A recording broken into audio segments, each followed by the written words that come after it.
Evangelho de João, capítulo 18, versículos 1 a 40 e 19, versículos 1 a 42. Paixão de Nosso Senhor Jesus Cristo, segundo João. Naquele tempo, Jesus saiu com os discípulos para o outro lado da torrente do Cedron. Havia aí um jardim onde ele entrou com os discípulos. Também Judas, o traidor, conhecia o lugar, porque Jesus costumava reunir-se aí com os seus discípulos. Judas levou consigo um destacamento de soldados e alguns guardas dos sumos sacerdotes e fariseus. E chegou ali com lanternas, tochas e armas. Então Jesus, consciente de tudo o que ia acontecer, saiu ao encontro deles e disse: "A quem procurais?" Responderam: "A Jesus, o Nazareno." Ele disse: "Sou eu." Judas, o traidor, estava junto com eles. Quando Jesus disse: "Sou eu", eles recuaram e caíram por terra. De novo lhes perguntou: "A quem procurais?" Eles responderam: "A Jesus, o Nazareno." E Jesus respondeu: "Já vos disse que sou eu. Se é a mim que procurais, então deixai que estes se retirem." Assim se realizava a palavra que Jesus tinha dito: "Não perdi nenhum daqueles que me confiaste."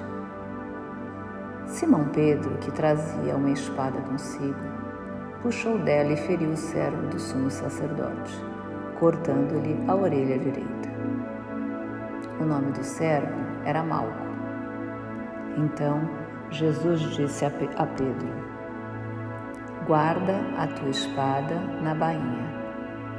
Não vou beber o cálice que o Pai me deu?" Então os soldados, o comandante e os guardas dos judeus prenderam Jesus e o amarraram. Conduziram-no no primeiro a Anás, que era o sogro de Caifás, o sumo sacerdote naquele ano. Foi Caifás que deu aos judeus o conselho: "É preferível que um só morra pelo povo." Simão Pedro e um outro discípulo seguiam Jesus. Esse discípulo era conhecido do sumo sacerdote e entrou com Jesus no pátio do sumo sacerdote. Pedro ficou fora, perto da porta. Então o outro discípulo, que era conhecido do sumo sacerdote, saiu, conversou com a encarregada da porta e levou Pedro para dentro.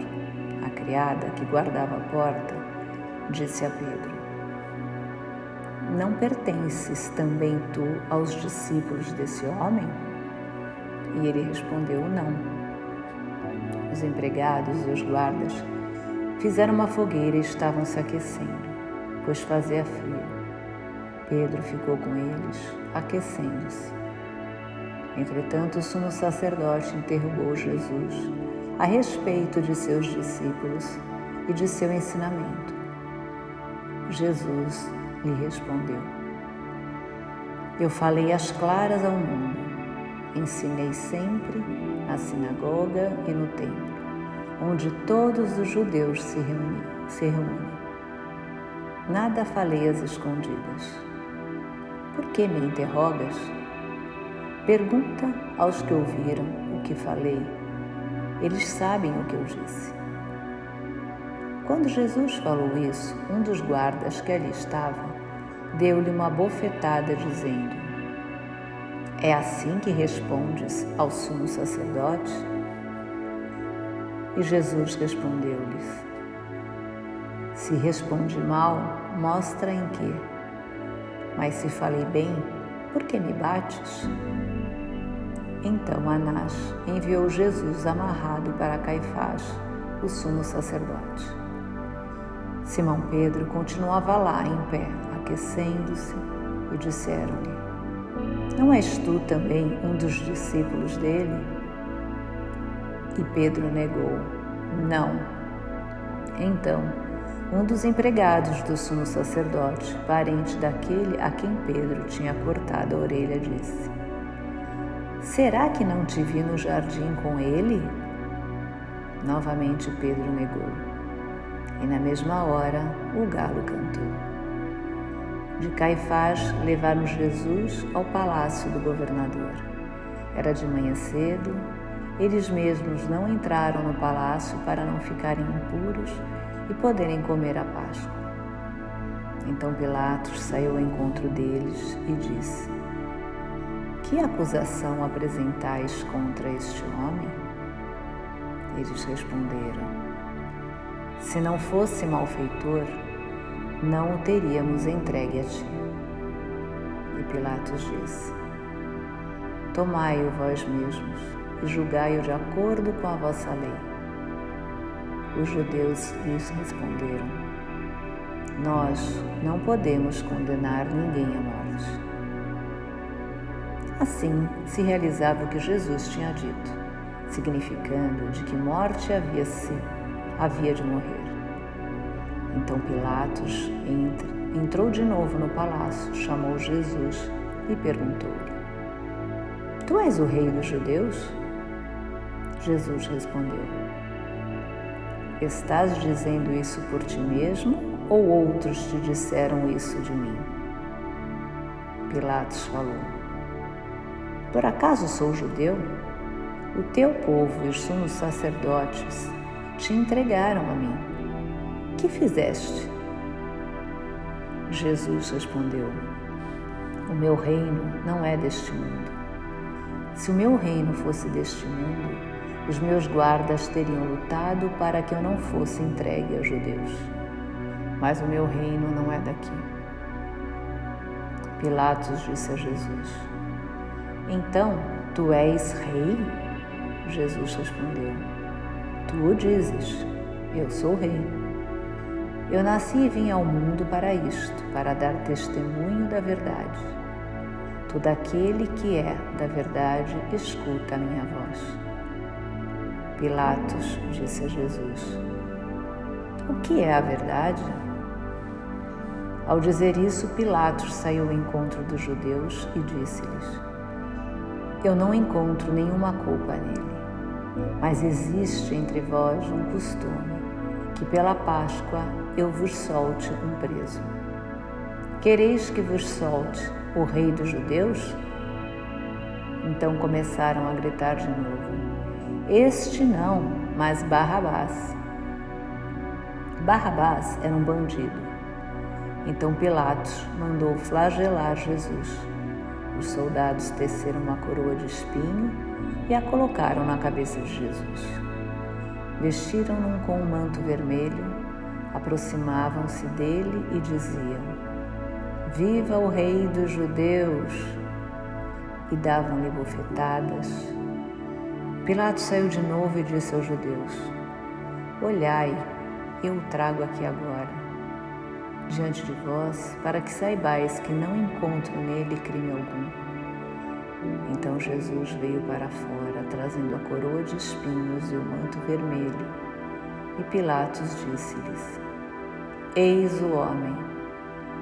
Quando viram Jesus, os sumos sacerdotes e os guardas começaram a gritar: Crucifica-o, crucifica-o. E Pilatos respondeu: Levai-o vós mesmos para o crucificar, pois eu não encontro nele crime algum. Os judeus responderam: Nós temos uma lei, e segundo essa lei, ele deve morrer porque se fez filho de Deus. Ao ouvir essas palavras, Pilatos ficou com mais medo ainda. Entrou outra vez no palácio e perguntou a Jesus: De onde és tu? Jesus ficou calado. Então Pilatos disse: Não me respondes? Não sabes que tenho autoridade para te soltar e autoridade para te crucificar? Jesus respondeu: Tu não terias autoridade alguma sobre mim, se ela não te fosse dada do alto. Quem me entregou a ti, portanto, tem culpa maior. Por causa disso, Pilatos procurava soltar Jesus. Mas os judeus gritavam: se soltas este homem, não és amigo de César. Todo aquele que se faz rei declara-se contra César. Ouvindo essas palavras, Pilatos levou Jesus para fora e sentou-se no tribunal, no lugar chamado Pavimento, em hebraico, Gábada.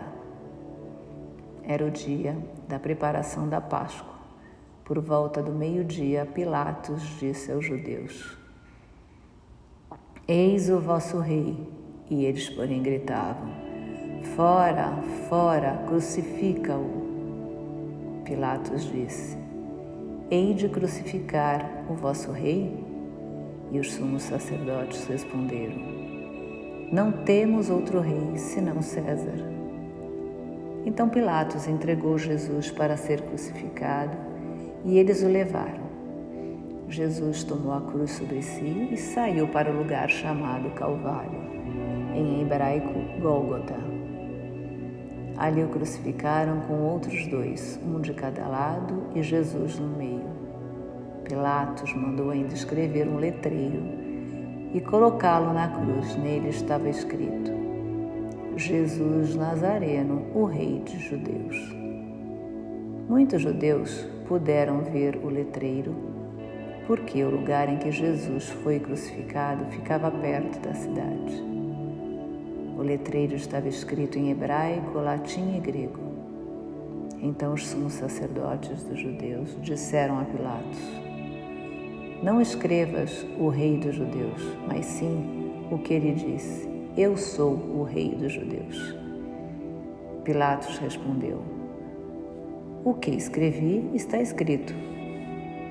Depois que crucificaram Jesus, os soldados repartiram a sua roupa em 4 partes, uma parte para cada soldado. Quanto à túnica, esta era tecida sem costura, em peça única de alto a baixo. Disseram então entre si: não vamos dividir a túnica. Tiremos a sorte para ver de quem será. Assim se cumpria a escritura que diz: repartiram entre si as minhas vestes e lançaram sorte sobre a minha túnica. Assim procederam os soldados. Perto da cruz de Jesus estavam de pé a sua mãe, a irmã da sua mãe, Maria de Cleófas e Maria Madalena. Jesus, ao ver a sua mãe e ao lado dela o discípulo que ele amava, disse à mãe: mulher, este é o teu filho. Depois disse ao discípulo: esta é a tua mãe. Dessa hora em diante o discípulo o acolheu consigo. Depois disso, Jesus, sabendo que tudo estava consumado, e para que a Escritura se cumprisse até o fim, disse: tenho sede. Havia ali uma jarra cheia de vinagre. Amarraram numa vara uma esponja embebida de vinagre e levaram-na à boca de Jesus. Ele tomou o vinagre e disse: tudo está consumado. E, inclinando a cabeça, entregou o Espírito. Era o dia da preparação para a Páscoa. Os judeus queriam evitar que os corpos ficassem na cruz durante o sábado, porque aquele sábado era dia de festa solene. Então pediram a Pilatos que mandasse quebrar as pernas aos crucificados e os tirasse da cruz. Os soldados foram e quebraram as pernas de um e depois do outro, que foram crucificados com Jesus. Ao se aproximarem de Jesus e vendo que já estava morto, não lhe quebraram as pernas. Mas um soldado abriu-lhe o lado com uma lança e logo saiu sangue e água. Aquele que viu dá testemunho e seu testemunho é verdadeiro. E ele sabe que fala a verdade, para que vós também acrediteis. Isso aconteceu para que se cumprisse a Escritura que diz: não quebrarão nenhum dos seus ossos. E a outra Escritura ainda diz: olharão para aquele que transpassaram. Depois disso, José de Arimateia, que era discípulo de Jesus, mas às escondidas por medo dos judeus, pediu a Pilatos para tirar o corpo de Jesus. Pilatos consentiu. Então José veio tirar o corpo de Jesus. Chegou também Nicodemos, o mesmo que antes tinha ido de noite encontrar-se com Jesus. Levou uns 30 quilos de perfume feito de mirra e aloés. Então tomaram o corpo de Jesus e envolveram-no com os aromas em faixas de linho, como os judeus costumavam sepultar. No lugar onde Jesus foi crucificado, havia um jardim e no jardim um túmulo novo, onde ainda ninguém tinha sido sepultado. Por causa da preparação da Páscoa e como o túmulo estava perto, foi ali que colocaram Jesus. Palavra da salvação. Glória a vós, Senhor.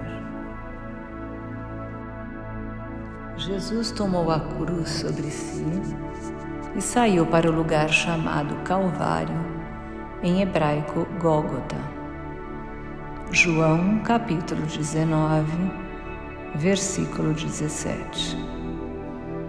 Sexta-feira Santa, Paixão de Nosso Senhor Jesus Cristo. Este desejo de fazer seu o plano do amor de redenção do seu Pai anima toda a vida de Jesus. A sua paixão redentora é a razão de ser da encarnação. Pai, salva-me desta hora, mas por causa disto é que eu cheguei a esta hora. O cálice que o Pai me deu não havia de bebê-lo? E ainda na cruz, antes de tudo estar consumado, ele diz: tenho sede. A liturgia nos mostra o texto de São João presente no Calvário com Maria, a mãe do Senhor, Maria de Cleófas e Maria Madalena. É um relato rico em simbologia, onde cada pequeno detalhe tem sentido, mas também o silêncio e o respeito hoje nos convidam a viver clima de oração e reflexão. O perdão custa algo, sobretudo a quem perdoa. Deus só pode vencer a culpa e o sofrimento dos homens intervindo pessoalmente, sofrendo Ele próprio no seu Filho, que carregou este fardo e o superou, dando-se a si mesmo. Jesus é o Mestre que devemos limitar e reproduzir. Ele nos fez passar da escravidão à liberdade, das trevas à luz, da morte à vida. Ele é a Páscoa da nossa salvação. É o dia da cruz vitoriosa, da justiça e da misericórdia, onde Jesus nos deixou o melhor de si mesmo. Maria como mãe, o perdão e a confiança total em Deus Pai. Mas se existisse a vitória, qual foi a derrota? A derrota é a derrota de Adão, a injustiça de Adão, onde ele não entrega a Deus fidelidade, obediência, gratidão e dócil submissão. Na cruz, Nosso Senhor cuida de cada um destes erros presentes no pecado original e redime o homem. Na cruz, o Salvador adora o Pai e prestação de graças, intercede e expia. Na adoração, Jesus se rebaixa, aceitando a cruz, sendo obediente até o fim e assistindo à última tentação, quando é desafiado pelos que blasfemavam contra ele e diziam: Tu que destróis o templo e em 3 dias o reedificas, salva-te a ti mesmo. Se és o Filho de Deus, desce da cruz.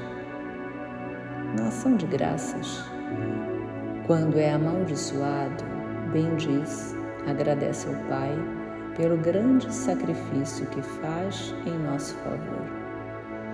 E tomando o pão, E havendo dado graças, partiu e deu-lhe dizendo: Isto é o meu corpo, que por vós é dado. Fazei isto em memória de mim. Na intercessão, pede por nós, enquanto Adão acusa. A mulher que me deste por companheira, ela me deu da árvore e comi. E Jesus roga: Pai, perdoa-lhes, eles não sabem o que fazem. Na expiação, leva Ele mesmo em seu corpo os nossos pecados sobre o madeiro, para que, mortos para os pecados, pudéssemos viver para a justiça. E pelas suas feridas fostes sarados. Intercessão e expiação vão durar enquanto existe a vida eterna. Já a adoração e a ação de graças sempre acontecerão, desde antes e por todo sempre. Adorar e reconhecer é assim a vida no reino, do qual somos herdeiros. Paz e bem.